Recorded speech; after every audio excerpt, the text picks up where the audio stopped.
Hello बच्चों, let's read the given question. The question says the tangent of angle polarization as light rays travel from air to glass is equals to the refractive index.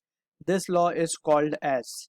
So यहाँ पे we need to understand कि when unpolarized light is traveling from a medium that is हवा से, let's say from air, it is traveling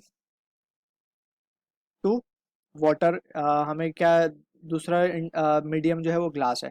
So it gets refracted over here. ठीक. And now it partially get reflected. ठीक है. सो हमें यहाँ पे एक चीज याद रखनी है कि जब कभी भी plane pole unpolarized light is incident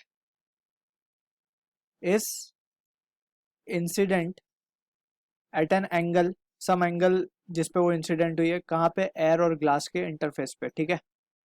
और ये कौन सी लाइट है? Unpolarised light. So the angle at which we can say the light is incident, for which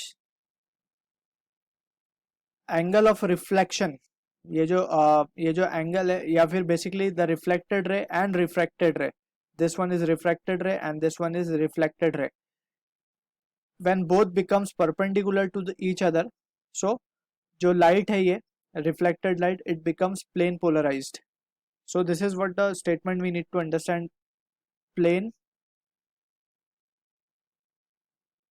polarized and this light was unpolarized. ठीक है. और सिमिलरली जो रिफ्रैक्टेड रे है वो भी अनपोलराइज्ड है. सो अगर स्टेटमेंट की अगर हम फिर से बात करें, सो स्टेटमेंट क्या है?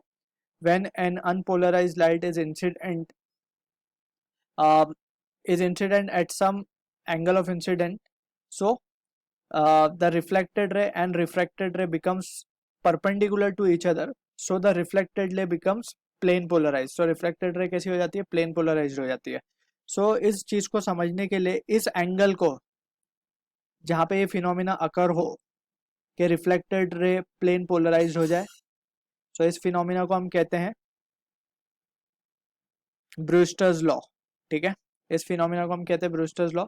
और ये एंगल जिस पे वो लाइट इंसिडेंट हुई है, अनपोलराइज्ड लाइट, उसे हम कहते हैं पोलराइजिंग एंगल या फिर एंगल ऑफ पोलराइजेशन, या फिर इसे ब्रूस्टर्स एंगल भी कहा जाता है. ठीक है. So this is the statement we need to understand. अब यहाँ से अगर हम ध्यान से देखें, सो हमसे बोला जा रहा है tangent of angle of polarization. ठीक है. सो अगर हम इस इंटरफेस पे इस इंटरफेस पे अगर हम स्नेल्स लॉ लगाते हैं, so by Snell's law we can right,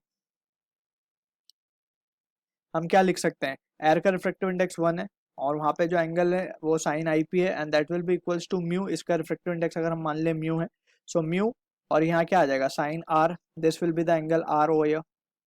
ठीक है. सो अब अगर हम ध्यान से देखें, so this angle by law of refraction हम क्या कह सकते हैं? अगर ये आई पी है तो ये भी आई पी होगा, और अगर ये आई पी है तो ये एंगल कितना होगा? 90 माइनस आई पी. ठीक है. और अगर ये 90 माइनस आई पी है, so this angle will be I P again, क्योंकि बोथ आर परपेंडिकुलर. और अगर ये आई पी है, सो आर कितना हो जाएगा? R will be 90 minus I P. ठीक है. सो आर की जगह अब हम क्या लिख सकते हैं? We can write it as to be sine 90 minus I P. Alright. और यहाँ पे ये होगा sine I P. Sine 90 minus theta is what? Cos theta. Cos theta को नीचे अगर हम यहाँ पे डिवाइड कर दें, तो ये क्या हो जाएगा? Tan of I P will be mu. So अगर हम ध्यान से देखें, so tangent of angle of polarization of a light ray traveling from air to glass is equals to the refractive index.